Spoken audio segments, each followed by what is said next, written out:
Assalamualaikum warahmatullahi wabarakatuh. Perkenalkan, nama saya Alifatun Nur Hamidah. Saya di sini akan menjelaskan tentang materi hubud dunya, hasad, takabur atau ujub serta riya. Materi ini merupakan salah satu bab dari mata pelajaran Aqidah ala kelas 10 semester ganjil.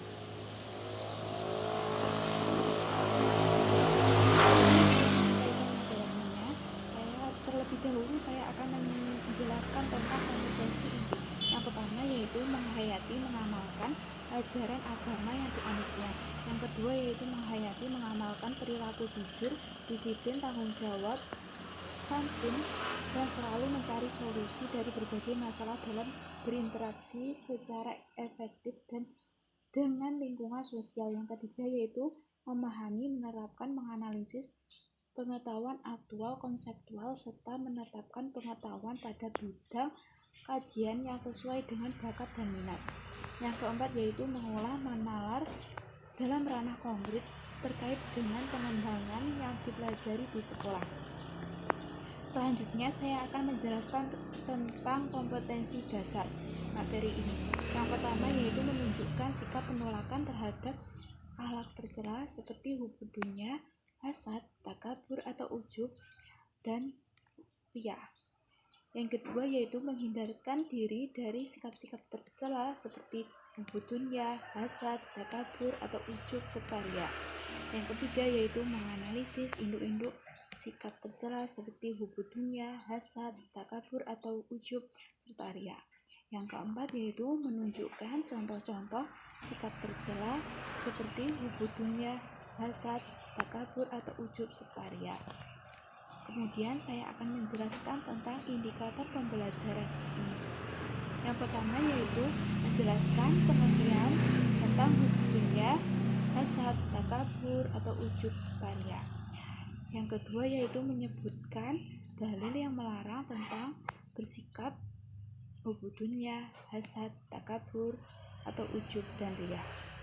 Yang ketiga yaitu menjelaskan tentang ciri-ciri dari sikap hubud dunya, hasad, takabur atau ujub serta riya. Yang keempat yaitu menyebutkan bahwa sikap hubud dunya bahaya tentang sikap hubud dunya, hasad, takabur atau ujub serta riya. Yang kelima yaitu menjelaskan cara menghindari sikap hubud dunya, hasad, takabur atau ujub serta riya. Selanjutnya saya akan menjelaskan tentang tujuan pembelajaran. Tujuan pembelajaran ini yaitu agar siswa dapat memahami maupun menjelaskan kembali tentang pengertian dan dalil-dalil yang melarang tentang sifat hubud dunya, hasad, takabur atau ujub serta riya. Dan juga diharapkan siswa dapat mengetahui tentang bahaya sikap hubud dunya, hasad, takabur atau ujub serta riya. Selain itu, siswa juga diharapkan dapat menghindari sikap-sikap tercela seperti hubud dunya, hasad, takabur atau ujub serta riya. Selanjutnya, saya akan menjelaskan tentang pengertian hubud dunya. Hubud dunya dapat diartikan sebagai cinta dunia, yang artinya menganggap harta benda adalah segalanya dan menentukan segalanya. Hubud dunya atau cinta dunia merupakan penyakit iman yang berakar pada persepsi yang salah yang menganggap bahwa dunia ini adalah tujuan akhir kehidupan sehingga akhirat dilupakan begitu saja. Akhirnya jabatan dan harta dipandang sebagai tujuan hidup, bahkan sebagai alat untuk mencari ridha Allah Subhanahu wa ta'ala. Kemudian ada hadis yang menjelaskan yang artinya akan datang suatu masa dari umat lain akan merebutkanmu ibarat orang-orang yang sedang lapar merebutkan makanan dalam hidangan. Lalu sahabat bertanya, apakah lantaran pada waktu itu jumlah kami hanya sedikit ya Rasulullah? Kemudian beliau menjawab, bukan, bahkan sesungguhnya jumlah kamu pada waktu itu banyak, tetapi kualitas kamu ibarat buih yang terapung-apung di atas laut, dan dalam jiwamu tertanam kelemahan jiwa. Kemudian sahabat bertanya, apakah yang dimaksud dengan lemahnya jiwa ya Rasulullah? Kemudian Rasulullah menjawab, cinta dunia dan takut akan mati. Kemudian saya akan menjelaskan tentang ciri-ciri hubud dunia. Yang pertama yaitu menganggap dunia sebagai tujuan utama atau tujuan hidup. Yang kedua yaitu suka mengumpulkan harta benda dengan menghalalkan segala cara tanpa memperhatikan halal dan haramnya. Yang ketiga yaitu sedikit pun tidak rela hartanya lepas maupun berkurang begitu saja. Jangankan untuk sedekah, untuk zakat fitrah pun tidak mau, padahal hukum zakat fitrah adalah wajib. Pada akhirnya lama-kelamaan dia akan pikir pada dirinya sendiri, sehingga ketika dia sakit tidak mau berobat karena khawatir jika hartanya berkurang.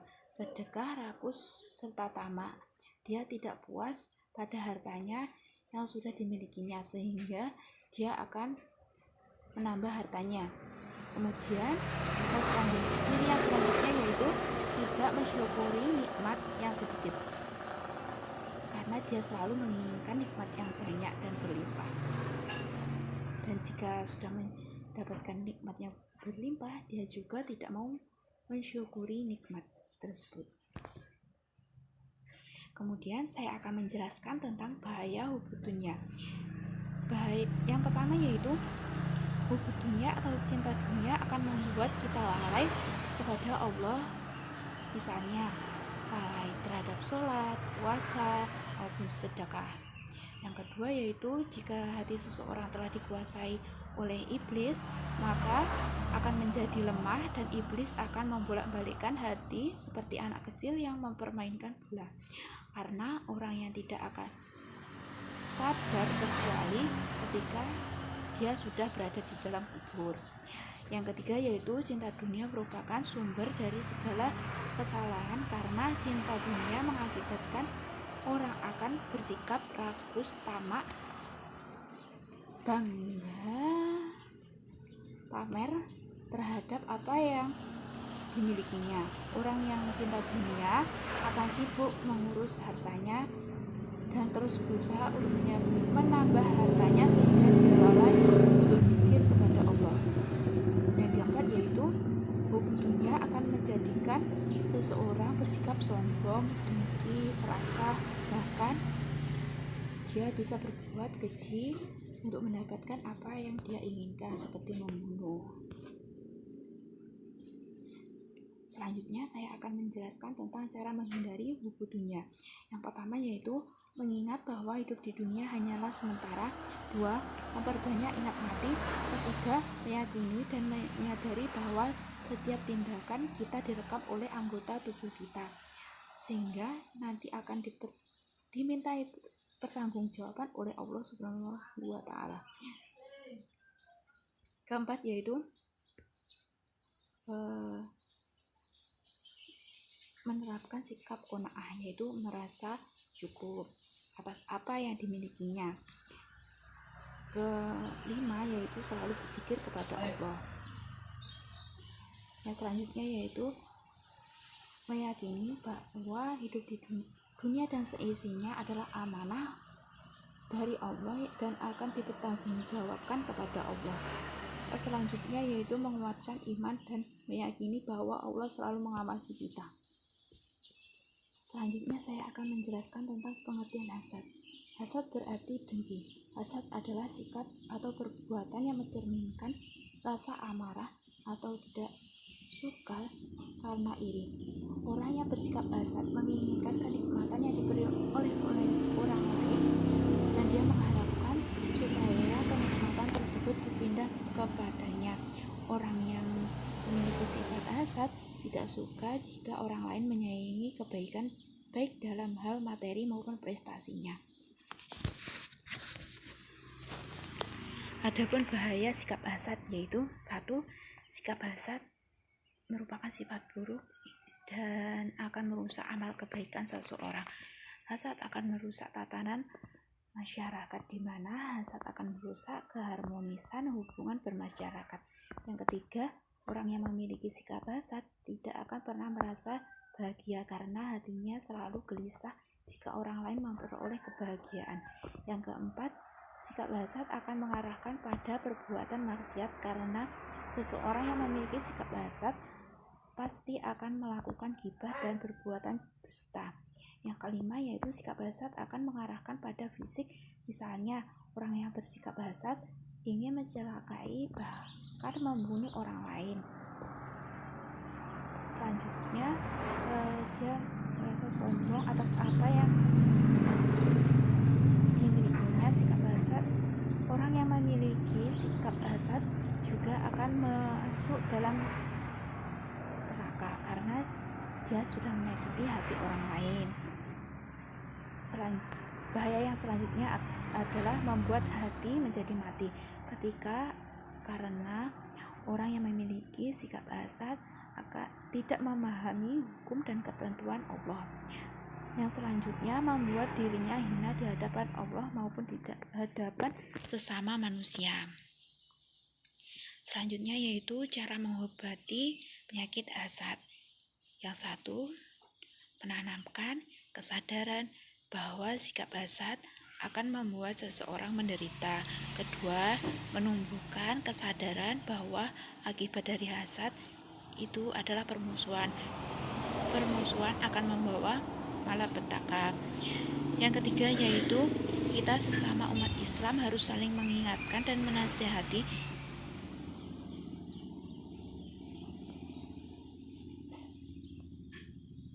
Keempat yaitu kita harus mempunyai pendirian dan tidak memprovokasi orang lain untuk bersikap dengki. Yang kelima yaitu kita seharusnya selalu mengingat Allah dan meminta perlindungan agar kita terhindar dari bisikan iblis. Kemudian saya akan menjelaskan tentang takabur. Pengertian takabur secara bahasa, ujub berasal dari kata ajaba yang artinya kagum, heran, takjub. Dalam bahasa Arab, ujub berasal dari kata al-istibhu bin nafsi yang artinya kagum pada dirinya sendiri. Sedangkan takabur berarti sombong atau berusaha menampakkan keagungan dirinya. Dalam kitab Istilahul Arab menyebutkan bahwa at-takabur wa istibar yang artinya sombong. Perbedaan sikap takabur ialah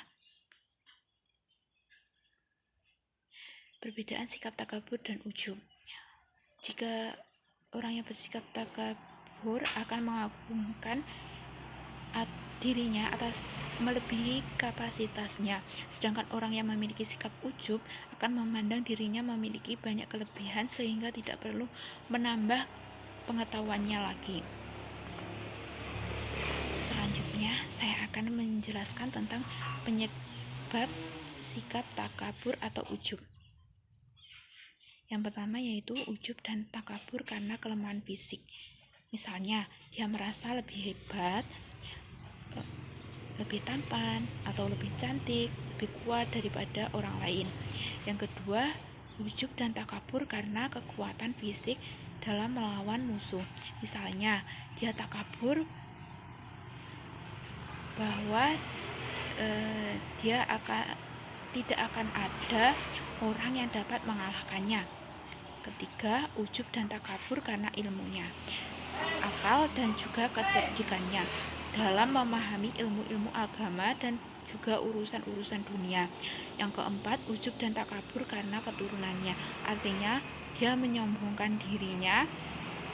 Dia merasa dirinya dan keturunannya ningrat atau bangsawan, dan dia menganggap bahwa dirinya lah yang patut dihormati dan dipuji. Penyebab yang kelima yaitu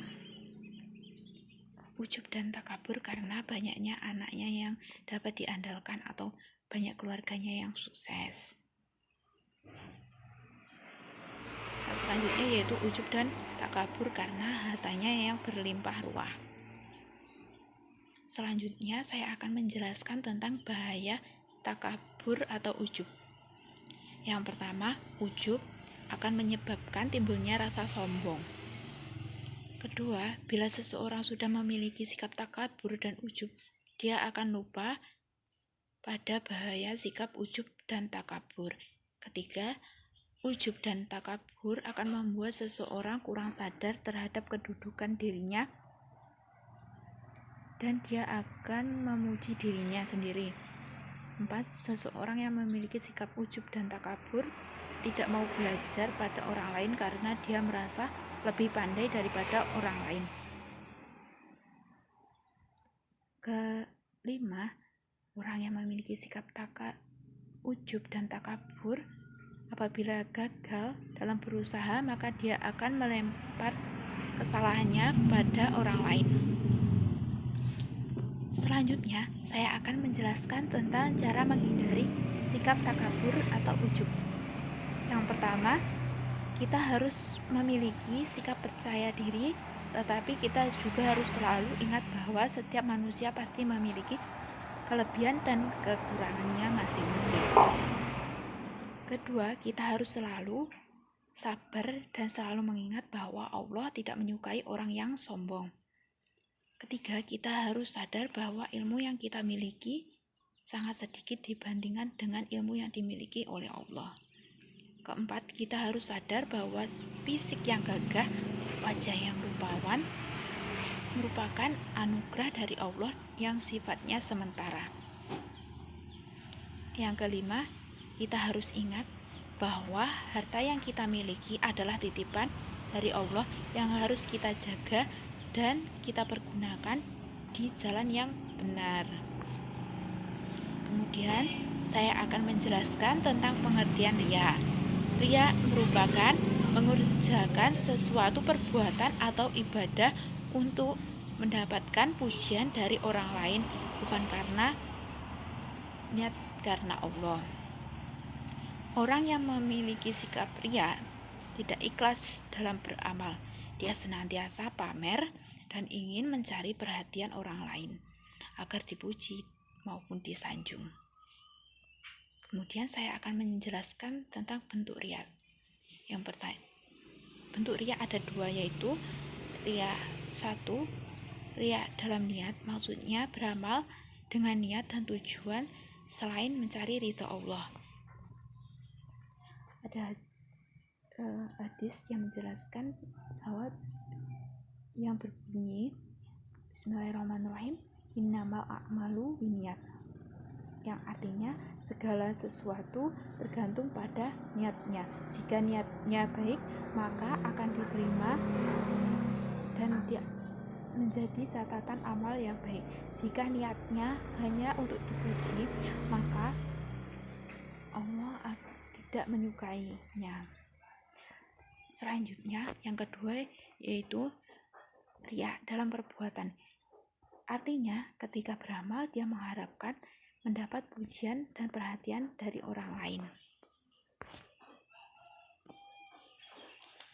Selanjutnya, saya akan menjelaskan tentang bahaya sikap riya. Yang pertama yaitu akan merasa hampa dan kecewa pada hatinya apabila tidak mendapatkan perhatian dan pujian karena seperti apa yang diharapkan. Kedua, muncul rasa tidak puas terhadap apa yang ia lakukan. Ketiga, muncul rasa pura-pura dalam melakukan segala sesuatu. Keempat,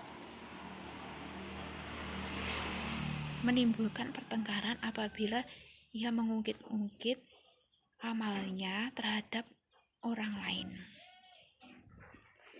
Selanjutnya, saya akan menjelaskan tentang cara menanggulangi